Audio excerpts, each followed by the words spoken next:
So good evening, everyone. This is our Soft Skills Masterclass for students.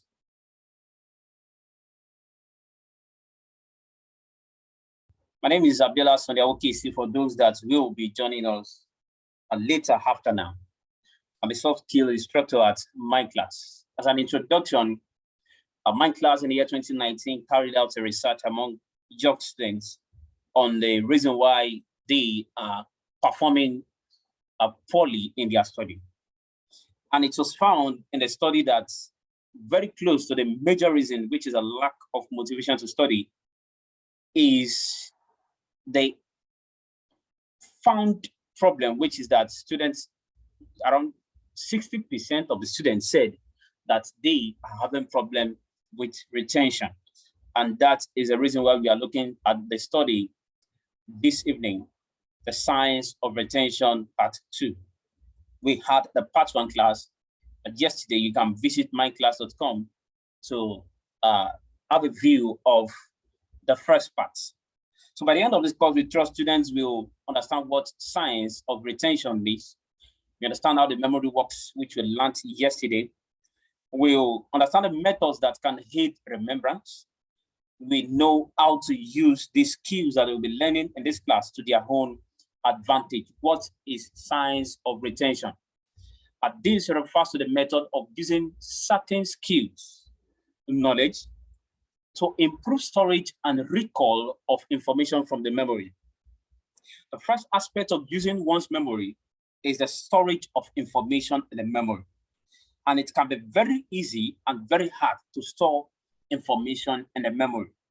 The second aspect of using the memory is the aspect of recall, of retrieval, of getting what you have stored in the memory to your own advantage, of using what you have stored in your memory for one reason or the other. So that is the second aspect of the memory.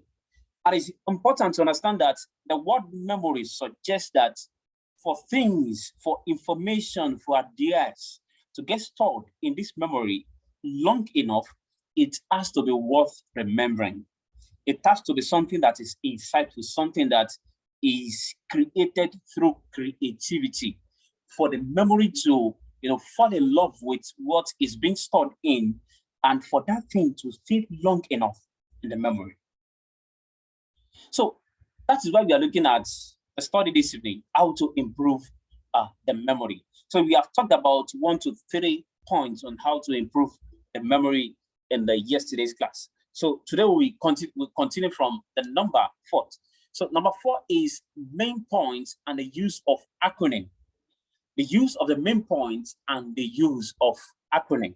So this is the process of taking notes of the main points in a page, a section of a book, or a chapter of a book. So by using this idea, it can help you to store information quick and fast in your memory. How does this work? Now, if you look at the book before us, is the book that I'm reading, which is titled The Law of Success by Napoleon Hill. In this book, after going through this book, I found the main points on this particular page. The main points on this page are just 3. Number 1 is in relation to the title of the book, which is success. And that's why the topic says that, what do you mean by success? So the number 1 is success. And this is immediately followed by what happened, the scene, the environment that this interrogation, this discussion took place. And that was an interview. So there was an interview. So in that interview, it was the author of the book, Napoleon Hill. He was interviewing the man, Mr. Andrew Carnegie. And while he was interviewing him, he asked a question: what is his secret for success? So the first point is success. Number 2 is interview. Then the last point, which has to do with the response of Mr. Andrew Carnegie on the secret of this success of this man, was the mastermind. So Andrew Carnegie said that the secret of his success is the fact that he surrounds himself he has in his company a group of mastermind. We will be looking at what he meant by mastermind as we look at the other technique of aiding the memory. So the main points in this page, they are just three. Now we can look at the other explanation of the last point, which are the characteristics of the main point, characteristics of a mastermind. When he was talking about the fact that he has managers, he has accountants, he has chemists who are specialists in their field, who are good at what they do. So that is buttress, that is an explanation of what it meant by the mastermind. So in the end, I put together the 3 points that I could deduce on this page, which is success, interview, and mastermind. And I used acronym to bring them together as SIM. The first is S, success, followed by I, interview, then the last one is N, which is a SIM, like when you say SIM card. So by remembering SIM, you can easily remember all that you have gone through, all that you have read in a single page. So that is one of the beautiful way of aiding, of improving the memory. Number 5 is redescription method or redefinition method. So what is the meaning of redefinition method? This is a process of using your own words to redescribe or redefine a word or sentence in a book, in a class, or what you have learned in life. There are sometimes that you have a definition before you, and the definition looks complex. You struggle and find it hard to have it stored in your memory. So what can you do? Now, you remember that these techniques works better. For example, now, you have a name. Your name is Abiola. And you have been bearing this name for several years. And a particular day comes, you think that you should just give yourself a nickname. And you have given yourself the nickname, which is sagacity. Now, the point here is that when you are in a public scene, when Abiola is being called, you are less likely to respond, more than less, unlike when your nickname is called.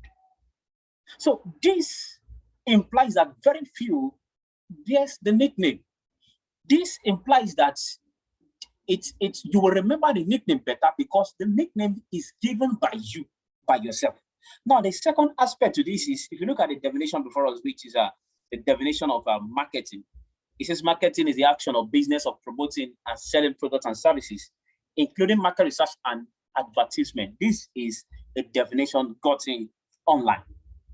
So I redefine this definition in a simpler and what that I can resonate with, I can understand better. And if you look at the two definitions, the contents are almost similar. It says that marketing is a process, the redefined one. Marketing is the process of selling goods, services, and market research through advertisement. If you look at these two definitions, they are either the same or very alike. So this is a method of redefinition, redescription of what you want to have stored in your mind. So the sixth method is the sound alike method. This is a technique that involves the use of one or more words that sounds like a particular word to aid remembrance, to improve your remembrance and understanding of a word. How does this work? So you can, let's assume you are in a German class, you are learning the German language, and you just learned about the word Fallschirm. And Fallschirm simply means parachute in English. And you want to get this word stored in your long-term memory. How can you do this? Now, the first thing that you have to do is that you can find a word in English that sounds a word or two or more words that sounds like a Fallschirm in English. And if you look at the word fall and chim is a short form of chimpanzee. So when you look at these two words, it looks or sound like a Fallschirm, the German word for parachute. So knowing that the words also mean parachute. So the next step is that you imagine, you can simply imagine a falling chimp or chimpanzee opening its parachute and landing safely to the ground. So in this simple sentence, you have beautifully described, number one, and memorized the word fashion, and you have also included the meaning of fashion in this simple sentence. So finally, you can imagine a falling chimp opening its parachute, meaning that the parachute which is the meaning of fashion, and landing safely to the ground. So you can easily remember falling chimp opening its parachute and landing safely to the ground. So this is a beautiful way of aiding remembrance. Number 7 is the use of the SQ3R reading method. And the S stands for a survey. And survey simply means that if you want to read, don't forget that this method is basically used for reading. So if you want to read, the first thing that you might have to do is you glance through the book, the textbook, the books that you have before you. So after glancing through them, you just glance within a few seconds or few minutes, depending on the numbers of pages that you want to cover. So after glancing through the book, the next thing you do is you ask the questions of the results you want to get. The questions can be based on your objective. It can be based on the exam question that you have before you. It can be based on what you want to learn. It can be based on the topic of the book. So you ask this question. You can also write the question down of the question that you want to provide answers to in the book or the exam notes or the textbook that you are reading. So the next thing is that you read. So you read, you go through the book before you. So after reading, you provide answers to the question that you have asked in stage 2 in your mind. You provide answers to them in your mind. After providing answers to them, then you recite this word. You sit back, relax, and recite the answers that you have provided to the questions in your mind. So the 5th step is that you review. You check if the answer that you have provided is correct or not. If it is incorrect, you can simply repeat the stage 4, which is the recite stage, again, until you have beautifully memorized what you intend memorizing. So how does this exercise of 7, the SQ3, how does it apply? Now, the book before us is the book which I said Napoleon Hill's wrote, The Law of Success. And in this book, I have gone through this page and I found, and let's assume that this is the book I am reading, and I want to apply the SQ3R method to aid my knowledge of this book. So the first thing I'm going to do is I am going to survey. I have glanced through the book. So after glancing through the book, I ask the question, what is the law of success in this chapter? What is the law of success on this page? So that's the first question. The second question is, how can it be applied to my business? Now, after asking that question, I read through the page. After reading through the page, the answer to the first question is the law of success on these 2 pages is mastermind. So Mr. Andrew Carnegie said that the law of success in his business, being one of the first billionaires in the then American society, said law of success in his business is that he has mastermind in his business. A mastermind simply means having people who are very good at what they do and are second to none in any company. So that is the answer to the first question. Now the second question, how can it be applied to my business? Then my answer to myself is find the best soft skill instructor in emotional intelligence, financial intelligence, manners and conduct, digital marketing, and other aspects to make up the key instructors in the business. So if you are a school owner, your questions can be, how can I improve my school? As a student, you can ask the question, how can I improve my memory as you are in this class this evening? So after asking the question, you provide the answers based on what you have learned. The question then would be, how can I apply the SQ3R method to improve my performance, to improve my memory in this term? So the fourth step is to sit back, relax, and recall the answers that you have provided to your mind. You look at the answer, you recite, you carry out a memory exercise, a reasoning exercise, to ensure that what you have learned in the book, that you have it in your mind. So the next step, the last step, is to review and check if the answer that you have provided is correct. So the eighth step is realistic application. Now, realistic application has to do with the application of what you learned in books, what you learned in class, in seminars, what you learned in life or in this class. Applying what you have learned here to day-to-day activities. One of the reasons why students do not do well in physics, in biology, is because physics is only learned in class. It is not learned in real life. They fail to understand that physics starts from the observation of Isaac Newton watching an apple fall from the apple tree. That is one of the beginning of physics. Physics can best be understood when you apply it to real life. The same applies to biology. When you don't just use biological term in biology class, when you don't just use physics class, physics terminologies in physics class, when you bring physics into real life, that's one of the beautiful ways of aiding remembrance. So how does this work? You can simply say, instead of saying, I can't wear daddy's jacket, it's not my size. I haven't learned about fashion in German class because you are learning German. You can simply say, I can't wear daddy's jacket because it's like a parachute. It's like fashion. So that will help you to easily remember the word fashion better.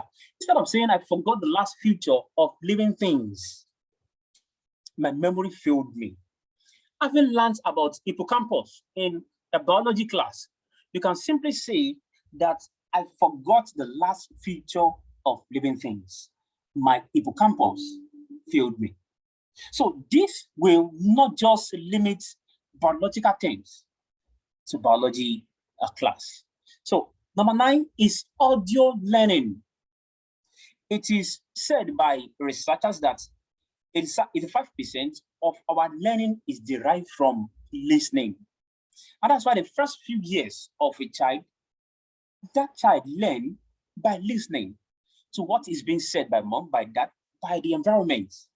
So listening, audio listening or audio learning is a beautiful way of improving memory. So if you are trying to get a word, a sentence, or a formula into your memory and it's not sticking, one of the beautiful things you can do is to record that formula, that sentence, that few words in an audio recorder. You can use a phone or a tape recorder. After recording it, you listen to it. You use your hair, that's the sense of the hair, to have it rooted and registered in your mind. So that is simply how audio learning works. Another example is that if you are trying to learn a new word, for example, like the longest F word, which is flossinolinipification, this word can be easily learned. You can easily memorize the word when you use audio learning. When you use, for example, there are dictionaries that when you insert this word there, it will pronounce the word there. With the pronunciation alone, by the time you listen to it 1, 2, 3 times, you get it registered in your mind. You'll be able to pronounce it at once. But the moment you only use your eyes and you are trying to use your tongue to pronounce it, you might find difficulties pronouncing the word. So that is a beautiful technique of the audio learning method. The last one is a biological way of improving the memory, which is exercise. It has been said by science that exercise improves memory. It aids the function of the memory of the brain. It is said that it energizes the aspect of the brain, which is the hippocampus, so which plays a vital role in memory works. So as a student in your compound, you can engage in jogging, you can engage in cycling, you can take to exercising, possibly weekends or few numbers of days to improve your memory works. So that is the 10 ways that we will be looking at this evening on how to improve the memory, our memory. So as we discuss and conclude tonight, we want to discuss on what are the factors that hinders retention. But before we go into the discussion, I would like to thank everyone for joining this evening and unofficially conclude today's class, as I will be stopping the recording.